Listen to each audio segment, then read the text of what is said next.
Jundi kwifuza gusa ngewe dukwifuza tu umutekano gubeho nigumara kubaho rero natwe tuzamera neza ndago tuzaje turaza umutima hanze kubera tuyaga turi kurya n'ibiryo bigahinduka amazi bahasi nituro tukaribura tukaratubunza umutima n'ibyo ariko gura umutekano ngenda gushimye kubera gudutujije tuvuze gubayeho n'umutuzo guraje mu mutima gwacu so ubutumwa ico dusaba abaturage bacu ni yuko baduhereza amakuru baganire natwe nitwe abayobozi babo batugira ibibazo bafite natwe turebe ko twabikema ibitunaniye tukabyohereza mu nzego zidusuma abakuru bacu twabwira ati kibazo niki niki bagashaka tukibonera igisubizo kuri FDLR igihe cy'umugaryo ntumuzaha cyararangiye ntabwo tuzemera bendereye gutwika amamodoka kwica abantu bacu kugira ute oya uzi ubwenge ave mu ishamba atahe mu rwamubyaye asubire mu Rwanda iwabo naho uribesha akaguma mu ishamba n'ububunda n'ibiki twengicama ingabo zacu za ARC M23 zizamukurikirana mpaka duhakikishe ko umuturage agize umutekano na ino ideology y'abingenga bitekerezo ive mu mitwe y'abaturage abantu babane ubwoko bwose buture mu iki gihugu ni General Sultani Makena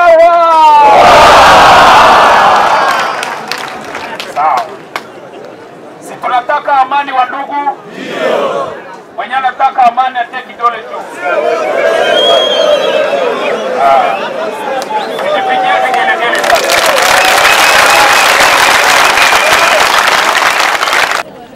ndakibazo tuturi kurya amasaha tugasinzira none twabonye abantu bafashe mu kwabo udasanzwe bavuga ngo namabandi ngo bakoraga n'ibikorwa by'ubwicanyi iki gikorwa bakibonye ute muri abantu bajyanye harimo abajura kandi harimo n'abasa n'abajura atari abajura aba bari kujya baranywa inzoga bagasinda bari kujya basanga abajura atari abajura hejuru yo kunywa itabi inzoga ndibarya ibiryo amasura gakabanga gabajura kandi batifa barabasore bose twabonye batwaye koko naba Zarendo naba FARDC naba FDLR muri bariya harimo nabonyemo abasirikare babiri ukumva ngo hari nabandi nyine dushobora twavuga yuko nabo bajya batubuza umutekano. Oui, c'est une activité qui va continuer jusqu'à ce que Goma, la ville de Goma, le territoire de Rutshuru, 2 mois, 6 mois, même une année, ça coûte des balles. Et ça va se faire. Ici à Goma et à Nyiragongo. Et justement, vous allez remarquer avec moi que la sécurité, c'est un processus. On ne peut pas retrouver la sécurité comme une baguette magique, non. C'est un processus. Et il y a des fruits. Ça commence maintenant, ça commence à bouger parce que la population elle-même, elle est témoin, elle commence à dire que non, merci, bravo les M23 parce que même aujourd'hui, les lignes bougent. Parce que muraho murabizi neza yuko tuba dufite imodoka nyinshi cyane zigiye zitandukanye ariko by'umwihariko mu modoka zirenga ibihumbi 10 twajonjemo zino modoka ebyiri zonyine kugira ngo ufate mwiyawe ku mafaranga make cyane.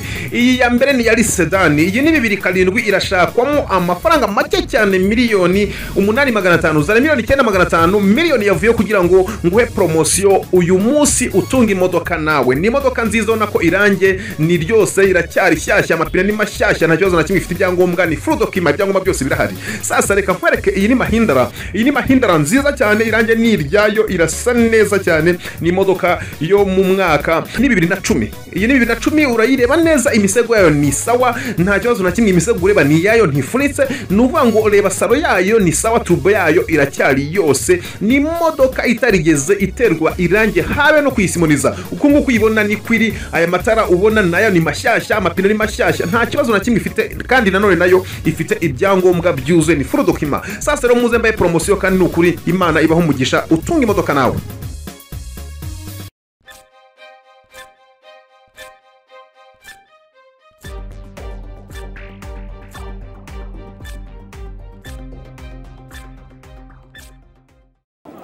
Papa uratangira twibwira mu mazina yawe?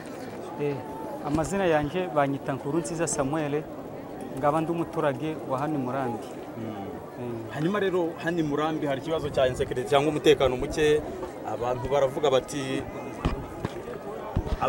bati mucumbikiye za FDLR mucutunze intwaro ibyo bintu nibyo ibyo bintu ntabwo ari byo usibye ko nyine habaho umutekano muke amabandi gajaga gahora garaza gupiye abaturage nijoro ibyo nibyo byandi ariko nditumenya abari bo nditumenya aho bari hanyuma rero nyuma y'uyu mukwabo wakozwe ubasigiye iki nk'isomo bino hari ikintu biraza guhindura bitewe nuko natwe ku byifuzo byacu nico cyari icyifuzo cyacu twumvaga ko haje hakaboneka umukwabo noneho agamabandi tukareba ko baganginzite bagajogoramo tukareba ko twaje dusinzira ntabwo mwasinziraga ntabwo twasinziraga rimwe na rimwe bajaga baza tukarara dukubita ibiduki nijoro amasasu bakararagarira bese muri make tukabura amahoro ndidusinzira bivuze ngo rero uyu munsi kuva uyu munsi urasinzira umukondora josi wa mugani w'abarundi uyu munsi hari kirahinduka twizeye ko hari kirahinduka bitewe nuko nababonye ibingibi ndetse n'amabandi gamwe gari gihishe garabona ko ibintu byahindutse ndetse nabo baragenza ute benji banari reporting n'abatabashiye kuboneka hano nabo ndo barongera kugaragara nabo haragira gihinduka None abayobozi batubwiye ngo murimo murabacumbikira bagizi banabo ba FARDC abazarendo na ba FDLR bo bitewe n'abantu bamwe abangaba babonetsemo bamwe baragenda baraje bagenda bavuga abo bakorana nabo ndetse n'abasigaye nabyo birahinduka ku mutima by'umwihariko nkawe ucyuye iki muri iyi nama yari yakoranije iyi mbaga hano muri Repubulika ya Demokarasi ya Kongo ikintu giye gusa ni umunezero ku hejuru ko nganone ndasinziraga rimwe na rimwe twabaga tugeze mu mazu tugatekereza ati noneho wenda ndo turasinzira nibyo turiye ndibigere ku nzoka ariko uyu ngubu ibyo turiye biratugera ku nzoka turasinzira hari ikindi wongera ku kiganiro tugiranye ikindi nakongeraho naje nzaba ko rimwe na rimwe baje bahora batugana bakaza kugenza ute gukora umukwabo baba bumvishije ngakando gakeya kahungabanyije umutekano bakaja baza byazatuma umutekano guba gusesuye burundu ariko navuze ngo muri gutinya ingabo za mama 23 murazibona mukiruka kubera iki bo byabaga nk'ibihuha by'abantu bamwe bajaga bumva bakavuga ngo bafata abantu bajanaga abantu mu gisirikare ku ngufu none ngabo babwiye baje kubyumva babona bakabona bakirukanga nico cyo abantu bajaga baratinya urakoze nahise turabashimye nawe rero uratwibwira mu mazina yawe Nje Mwamini Germaine utuye hehe Nduye hano Murambi tu urongera akajwi bongerejwe hano hamwe ni kuri Rombo ya Bosco hano ni haruguru ni wanje hano Murambi ubuyobozi bw'umujyi wa Goma ubuyobozi bwa gisirikare bwakomeje kugaragaza ko mucumbikira za FARDC ndetse na za FDLR yewe ngo nabana banyu baba bagiyemo oya ngewe mbaga mu nzu nyine nabuzukuru banje babiri b'umukobwa wanje umukobwa wanje yarapfuye n'umugabo warapfa sande hamwe nabuzukuru wanje babiri mu nzu ariko ndamundo wari wazi wanje ngo nje mucumbikire nubwo yagira ngo araje gumucumbikire nje namucumbikira ndagira umugabo ndagira umuhungu ndingiye nyine gusa n'ubuzukuru banje b'ubuhungu bubiri kamwe kariga kandi ndikiga hari mugenzi wavuze ngo mwari mwarabuze amahoro ntabwo mwasinziraga kubajura n'ibyo kubajura ndago twajyaga dusinzira koko ibisasu byabaga byinji aho binjiriye bakiba bakica n'abantu basi ariko ngeze nacumbikira n'umuntu nacumbikira umuntu ndagira umuhungu umuntu ndagira umugabo n'ubuhungu bubiri bw'ubwana mfite isena na nyina barapfuye basi none se mukecuru aba bantu mwababonye bangaba turimo kubona bamwe babiruje n'ikamyo babajyanye mwari muturanye nabo n'abakure mubabona mute mwebwe mbonje ndaho namenya kuko ndaho nzimo numwe nzimo ariko ninjoro tugatumva ibisasu bivuga bakinjirira abantu bakabiba bakanasiga babishe ariko nge ndamundu numwe nzimo ko ari umubandi aba bose urabare kubona amasura ni mashyashya numwe nzimo ndiyo numwe nzimo kabisa hanyuma iki gikorwa cyakoze se iki gikorwa bakoze hano muri Nyiragongo kigusigiye iki wowe kino gikaho kibaye hano je numvise kinjimishije cyane kuko bikomeje kuba gucya ntabwo twasubiza guteseka turi kuraza imitima hanze ahubwo dusinziriye kuko haba hariho umutekano muraryama musinzira ndiyo mugiye murakomeza kubuza mukagira kikaho kiriho gucya mukafata bo mufashe muri kureba bari sisipe natwe tugomba gusinzira. Harimo umuturanyi wawe nibura waba ufite amakuru y'uko byamugendekeye bamutesha umutwe cyangwa se bamwiba bamwicira umuntu? Barahari tu. Byagenze bite? Barahari bagiye bibwa bamara kubiba bakanabica. Nko kwande? Bo mugumungi ni tugwacu.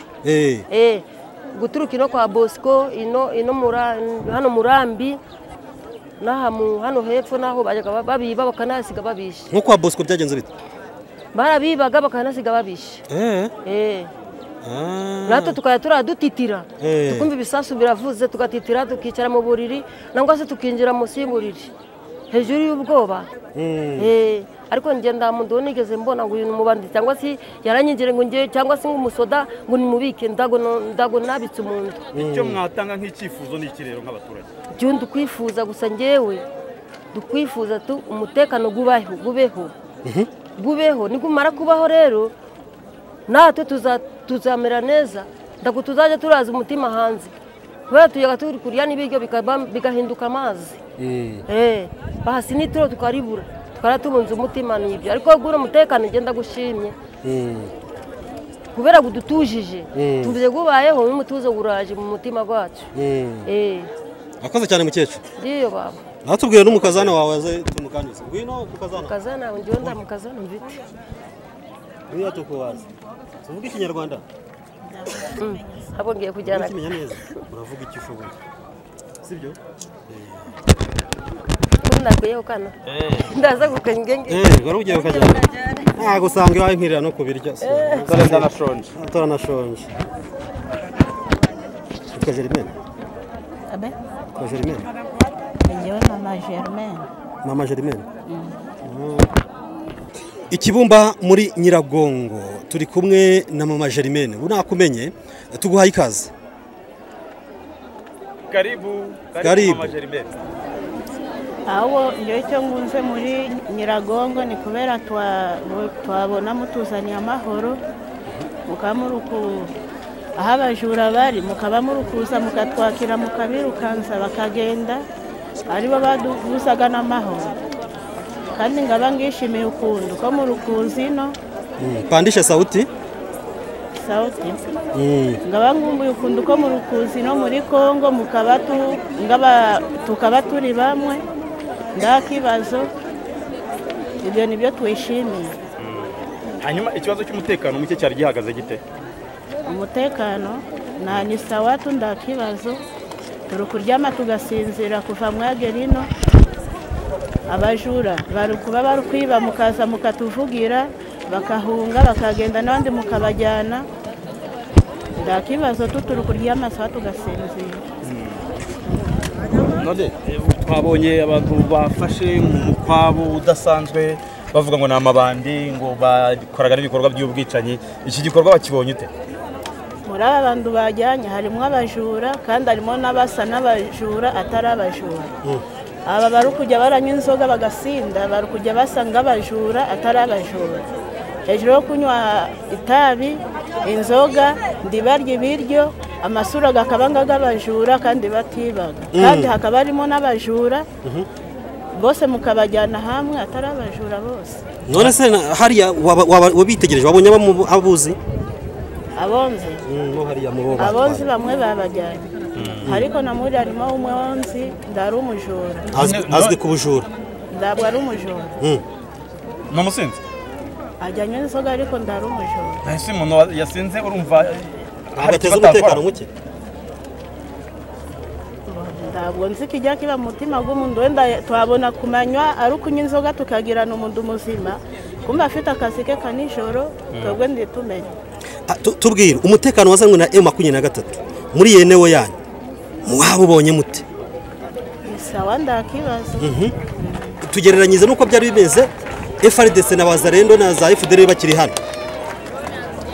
Abazarendo bakiri hano abantu bari batesetse kubajyana kwiba amatelefone kwinjira mu mazu y'abantu bakabakubita imipanga mu mutwe bakabica ariko buno ndakibazo kuva batangira kujyana Bazarendo turi kuryama tugasinzira ndabo bacyaya amatelefone mu nzira. Icyo wafata nk'icyifuzo murifuza ko bigenda bite? twakunda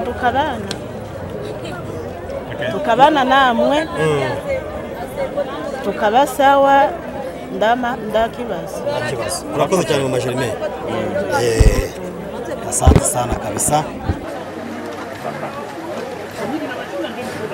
Afandar kugusuhuza. Salama papa. Fresh. Sarabikwe.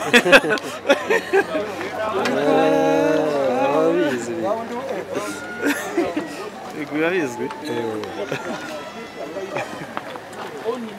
Muze muratangira mutwibwira. Muratubwira amazina yanyu.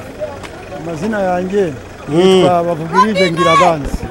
Yitwa Bavugirije Ngirabanzi. Aha ngaha muri Nyiragongo iwanyu umutekano umeze ute? Muri Murambi Kortivite Bukumu umutekano ni mutoya. Umutekano ni mutoya. Umutekano ni muke ubwo ngubwo. Bitewe n'iki muze? Bitewe nuko nyine amabandi yaremeshe hano. Ariko mu gihe nyine cyo tuboneye M23 muri iki gihe nyine ubujura bwa buri kugabanyuka. Ubujura burimo buragabanuka.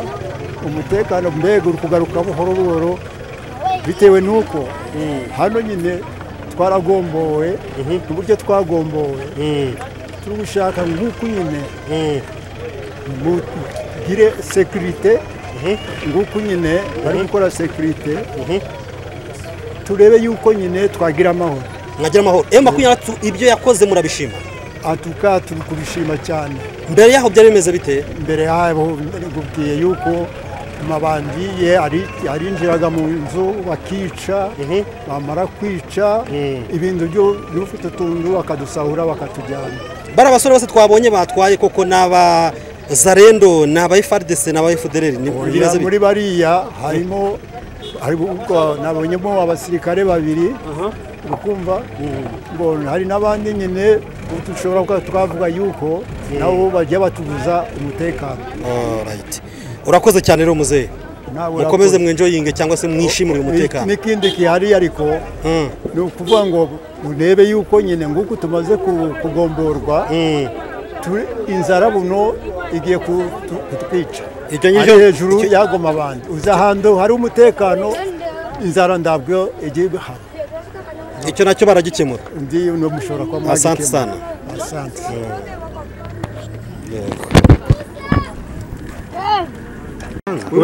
Mheshimiwa kiongozi wa wilaya ya Nyiragongo, kwa nini mmekuja hapa kukusanyisha wananchi? Asante sana kwa mtangazaji. Ya maana ni usalama. Tunatafuta amani ili wakaaji wetu watulie. Na amani tutaipata kwa njia yoyote. Kuita wakaaji hapa ni kwa sababu tuongee.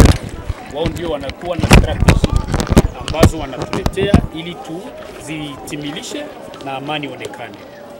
Unajua hapa kulikuwa majeshi nyingi, FARDC, FDLR, Wazalendo na wengineo. Sasa inatubidi tukuje tuwatafute. Wengi wanajificha kwa manyumba, wanaweka silaha manyumbani. Sasa tutajua je? Inatubidi kwenda kwa hiyo nyumba, tufike mlango kwa mlango, tuwachukue, tuwatoshe ndani ya raia. Wao ni majeshi, waende wakafanye kazi yao ya kijeshi. Hapana kubakilia kwa raia na kuwaletea usalama mdogo. Ndio kwa maana tumeita wakaaji wakuje wajiangalilie wao wenyewe na tutoe hiyo mbegu mbaya ambayo inapatikana ndani yao na ili wapate usalama unaodumu. Unafanya hivi wakati umefanya msako. Huu msako unatafuta watu gani? Msako huu unatafuta hao ma FARDC ambao wakingali wanajificha manyumbani. Msako hii inatafuta hao wazalendo, inatafuta hao wa FDLR na pia wale ambao walitoroka kwa magereza ya Munzenze. Sababu wakati walikuwa wakitoroka, FARDC iliacha silaha, ilitupa silaha kiolela. Wakitoka mabusu wanachukua hizo silaha na wao ndio wanaendelea kuleta usalama mdogo. So ndio tunasema tufanye msako nyumba kwa nyumba, mlango kwa mlango ili tujue ukweli wa mambo ni nini inayotatiza wakaaji sehemu zetu. Umewekea mkazo kwenye wazalendo na FDLR. Kwa nini? Unajua wazalendo walikuwa watoto wa hapa kumgini. Hawakukimbia. Basi alikuwa wapatenda kule Uvira kufanya nini, ama Walikale ambapo tumewafikisha walibaki hapa, lakini wakabaki hapa wakiwa na masiraha. Ndio kwa maana tunatia mkazo kwa wazalendo, na wao hawakufunzwa jeshi. Silaha wanajua tu kwa kuua watu na kuwaumiza na kuwaiba na kuwapora. Mzalendo sio jeshi, alifunzwa wapi? Alikuwa civilian, Tshisekedi akampatia silaha. So hizo silaha ambazo civilian wanaendelea kubaki nazo ndizo zinaleta matatizo. FDLR unajua tangu mwaka 1994 FDLR wamebaki hapa. Wengi wamekwisha kuchukua wanawake hapa. Wanaenda huko kwa pori, kwa Virunga National Park, wanakuja wanakuta wake wao hapa. So tunasema sasa tukiacha huyo FDLR hapa ambaye anakuwa na silaha ndani ya wakaaji ni hatari sana. Tunamchukua, tunampatia nchi yao ya Rwanda. Kama alifanya huko kosa ataadhibiwa. Kama kufanya kosa atachukuliwa kama mkaaji wa Rwanda na watamjengea nyumba na ataishi vizuri huko. Kuna matokeo ya msako? Yeah, of course. Kila nafasi ambapo tunakwenda tunawakuta wazalendo, tunawakuta FRDC, tunawakuta pia wa FDLR. Na tunasaidiwa sana wakazi wao wenyewe, ndio wanatuambia ati huyu ni mtu fulani, huyu ni mtu fulani, tunawachukua, tunawatia kwa mafunzo ili wawe watu wazima. Matokeo leo sasa. Matokeo leo unaangalia kuna watu yapata 50 wako hapo. Wamechukuliwa, ngazi zetu za usalama na ujasusi zitaenda zifuatilie kesi kwa kesi. Sio kusema wanaenda waua, hapana. Sio kusema wanaenda fungiwa, hapana. Wanaenda watafuatiliwa kesi kwa kesi. Na pia wa sultani, wa chef de village, wa notable wa nyumba 10 wakijua kijana ambayo ameshikwa katika msako huu, wao ndio wanamfuata kwa ngazi zetu za usalama, anaachiliwa huru bila hata senti moja. Nafashe imbunda zingahe nkurikije ibyo mwagiye muvuga muti turashaka imbunda, nafashe zingahe kugeza mu byukuri imbunda ziri gufatwa, tumaze gufata imbunda nyinshi kutuka twatangira iki gikorwa cy'umusako. Dore ngaho hari imbunda 5 zafashwe zisanzwe mu mazu y'abaturage. So izi mbunda rero uzi imbunda imwe itunzwe n'umuturage yakwica abandi 50 ijana. So izo mbunda zose nizo tugenda dushikira dufata tuzikaza mu rwego rw'umutekano n'abashinzwe perereza kugira amahoro yarambe yagaruke, abaturage bacu batsinzire baryame kuko bamaze imyaka 30 mu ndambara mwizi dashira. Ubu baryame baruhuke nabo bature ng'abandi b'abanyekenya nguko abanyarwanda babayeho nibi mu bindi bihugu bifite amahoro. Ni ikibazo cyari gihangayikishije ku ruhe rwego. So buri joro amasasu yararira, abaturage bahora baduhamagara bari kwibwa, ugasanga umuturage baje, abagore bahohotewe bafashwe ku ngufu, abasirikare b'abaFARDC bihishe barakagenda bagafata ibiryo bagapiba ibiryo by'abaturage n'ibiki. Waba wicaye kumva amasasu yararize, harimo akajagari kenshi buri joro. So tukavuga noneho ntabwo twabona ingabo yo gushira buri muryango, ahubwo iki gikorwa cyo gusaka aya mazu tukinjira mu burinzi tukamenya umuni mwande habamonde aturutse akoriki, nibyo bidufasha kugira tugarura agahenge abaturage babeho nguko abandi babaye. Mwakomoje ku mitwe iri hano cyane FDLR iracyagaragara cyane none zarashize FDLR zicari, noneho ikirenzeho leta ya Kongo abahaye imbunda, hari bya bindi bya mbere ho baguraga bo bonyine, none leta yaraje ibahereza intwaro. None ibahereje intwaro niho ikibazo cyaje gukomera rero. FDLR zirahari kuko zituruka no mu ishamba Virunga, zarasoje zitabadamu, bamwe barubatse amazu abandi bagirute. Urumva zirimo rero kugira tubimenye ni uko haba twebwe abayobozi ba gituru ba gisivili, abayobozi ba gisirikari n'inzego zibanze tugafatanya n'iperereza kugira tumenye aho buri mundu ari atuye aturutse. Na ni mu rwo rwego turi gukora recensement kugira tumenye buri muryango abamo, harimo nde, umugabo, umugore, abashitsi ni bangahe. Nta muntu wemerewe kuraza umushitsi mu nzu atamugejeje kwa nyumba 10, atamugejeje kwa notable, kwa chef de village.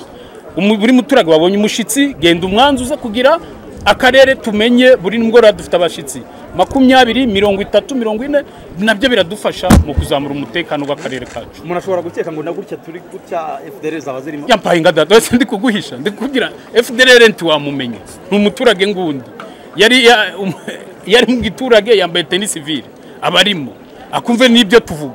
So rero kumumenya ni uko iyo tubafashe natekereza ejo bundi za Kiba twarabibonye, ugasanga umuntu yaturutse mu Rwanda yibera hano ntabimbamya bushobozi ibipapuro bifite taki akora umurimo kindago.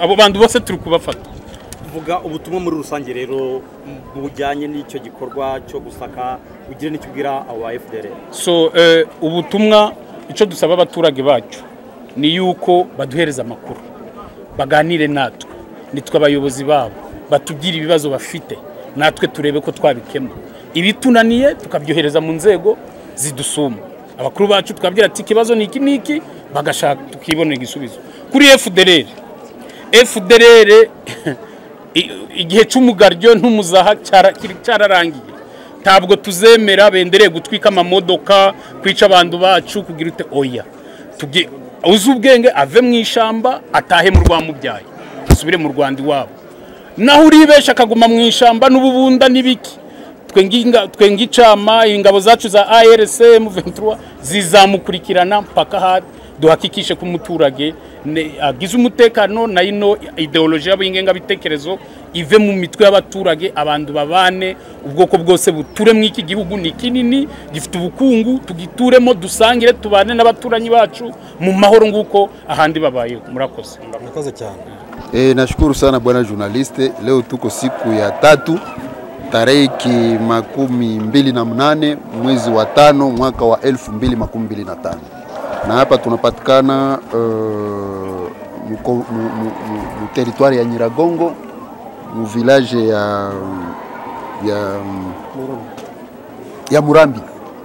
Ni kusema hasa tunazungumza na wamama sababu kwa Kifaransa wanasemaka éduquer une femme c'est éduquer toute une nation. Ni kusema kwa experience kidogo yenye tuko nayo tunakia kutana kama ni wamama njo wako na ficha hii mabandia. Ni wamama ndio wabibi zao na FARDC. Ni wamama ndio wanazaa wazalendo. Ni wamama ndio wanazaa FARDC. Sasa ni kusema tunapana mwito kwa wamama kusudi wasikie wito. Security ni responsibility yetu kama viongozi. Lakini kama hawatusaidie hatutakufikia kulengo. Bwana journalist, hakuna inji duniani yenye kusekirize raia yake na pasha kuona kamata kila jeshi na mulango ya raia na jeshi ile inji haiko kudunia. Lakini kukakuwa cooperation, kukakuwa kuzungumuza na inakuwa kuzungumuza ya kweli kati ya sisi viongozi na raia, security itabaki hapa Nyiragongo, security itabaki hapa vile ya Goma.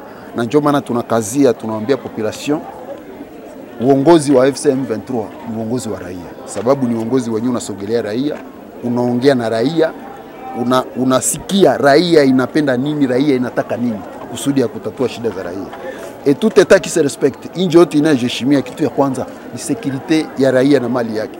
Na pale njoo kwa tutanjia, tumeshafanya sensibilisation, tumeshaongea na raia, tunavuka ile etape, tunafika kwa kipindi ya kuweka mkazo, ya kuimpozea amani kusudi population ya Goma iishi na amani, population ya territoire ya Nyiragongo iishi ni amani.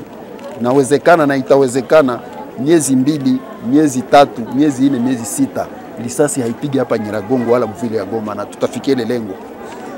Unapozungumzia miezi hiyo, yani hamtaondoka Goma kwa sababu mko kwenye mazungumzo? Bwana journaliste, hii ni ulizo ya mzuri sana, sasa ni question très pertinente sababu wengine wako nadanganyika, wanawaambia kama we baki na ile silaha yako sababu watatoka. Mazungumzo iko doa, watatoka. Lakini nitazungumza hivi, bwana journaliste, sisi hatuko wapatride. Apatride ni kusema ni kwa lugha ya Kifaransa ni mtu mwenye ana nationalité. Lakini sisi FCM23 tuko na nationalité et notre nationalité c'est la nationalité congolaise. Sasa mimi niko mkongomani, Katembo Ndalieni Julie, né à Vichumbi, territoire d'origine c'est Lubero. Collectivité au secteur chefferie ni nani ni Baswa, groupement ni Ngulo, village c'est Vouvé, côte ouest ya Lac Edouard. Je suis congolais, niko mkongomani, sasa niende tena wapi? Jo shida ile yenye uongozi ya Kinshasa iko nadanganya watu. Mimi niko mkongomani na ndabaki ndani ya Kongo. Kama pouvoir ya Kinshasa inapenda tufanye amani, okay, wakuje tufanye amani, lakini sisi hatutoke Goma. Tutabaki Goma na tutaishi na raia yetu na tutasekirize raia yetu, bwana journaliste. En français, monsieur le maire, nous vous voyons dans les limites territoriales de la ville de Goma et le territoire de Nyiragongo, où avec l'AT de Nyiragongo, vous vous êtes adressé à une grande foule. De quoi s'agit-il et pourquoi aujourd'hui? Ok, merci beaucoup, messieurs les journalistes. Aujourd'hui, nous sommes mercredi, le 28 mai 2025. Et comme vous l'avez dit, ici présent, nous nous retrouvons dans le territoire de Nyiragongo, précisément dans le village de Murambi. C'est-à-dire quoi? Nous sommes venus parler avec la population. Et parmi nos programmes, on s'est fixé des choses. La première, c'était la sécurité. Deuxième chose, c'était le développement. Et tout État qui se respecte, ou bien une entité qui a les autorités qui passent à sa population, doit commencer par la sécurisation de cette population et leurs biens. Et c'est là où nous avons commencé notre programme de sécuriser la population. Mais vous savez, il y a la cause et les conséquences de cette sécurité dans les territoires de Nyiragongo et dans la ville de Goma. La cause, c'est quoi?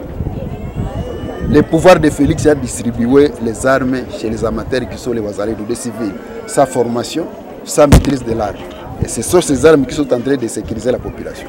C'est pourquoi nous sommes en train de lancer l'appel à notre population de reconnaître la cause de cette sécurité. Et ils ont reconnu ça.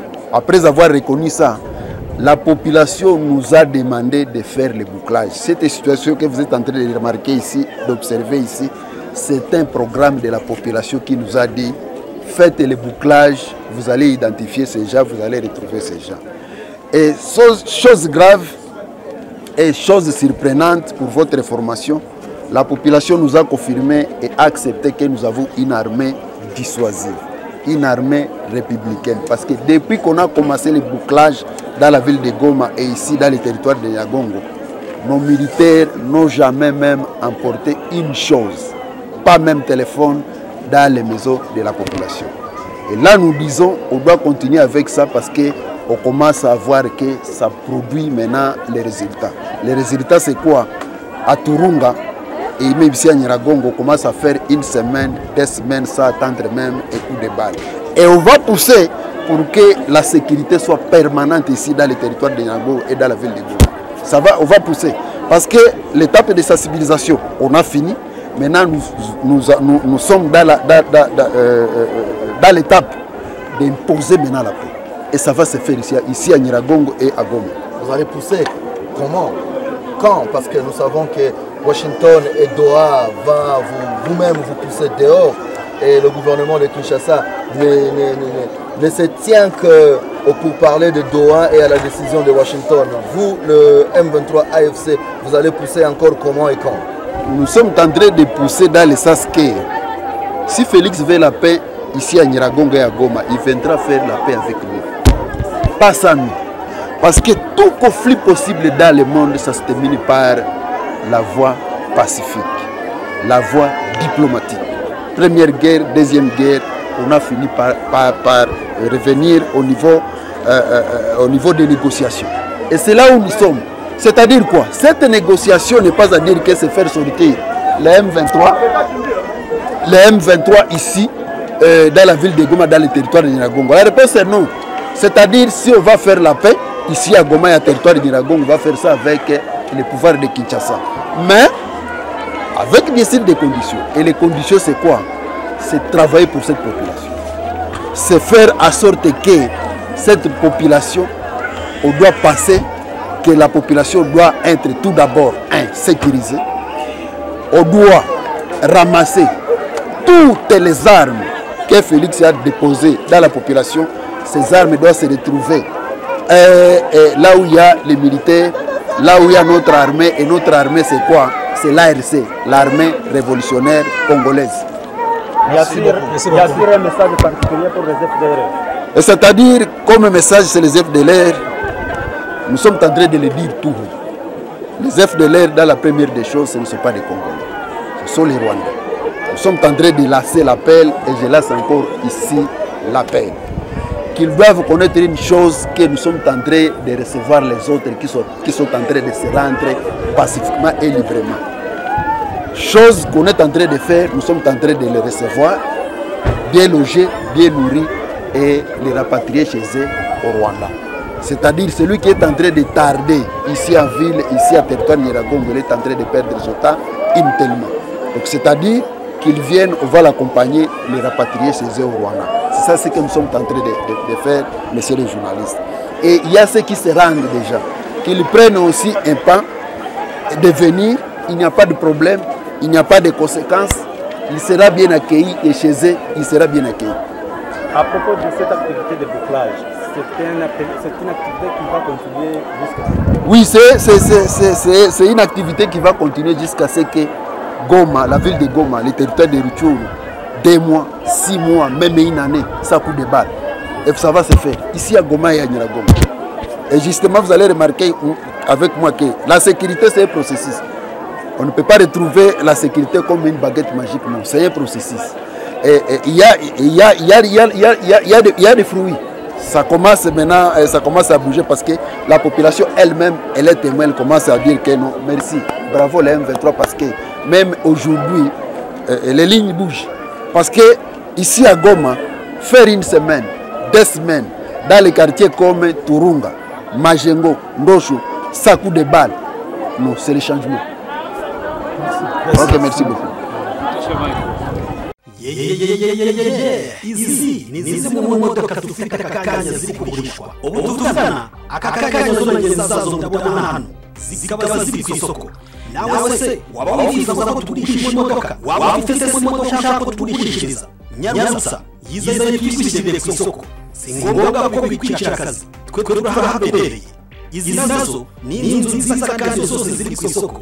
Niba ushaka ko tugurishiriza inzu tugane, cyangwa se waba ushaka ko tugushyira inzu ku isoko, nyaruka tubifashemo. Ibi nabyo ni ibibanza byiza dufite biri ku isoko. Waba ufite bene ibibanza ushaka gucuruza cyangwa kugurisha, duhamagare turi gucururize. Dufite amasambu atandukanye, amahegitari n'amahegitari, imirimo yo guhinga n'amafamu yo kororeramo. None se waba ufite imodoka ikodeshwa, ufite gahunda yihutirwa, none wabuze gukodesha imodoka, duhamagare tubifashemo. Uzi n'ikindi, dufite ibikoresho byo mu buryo butandukanye. Niba ufite ibicuruza cyangwa ushaka kugurisha, wimukira kandi wari gatandukanye. Kuva mu gitondo saa 7 n'umugoroba, twe turacuruza kandi turamamaza. Duhamagare kuri nimero zikurikira: 078 333 495 cyangwa se nanone 083 51 34 990. Aho hose kandi watubona no kuri WhatsApp. Bana n'Imigwi TV.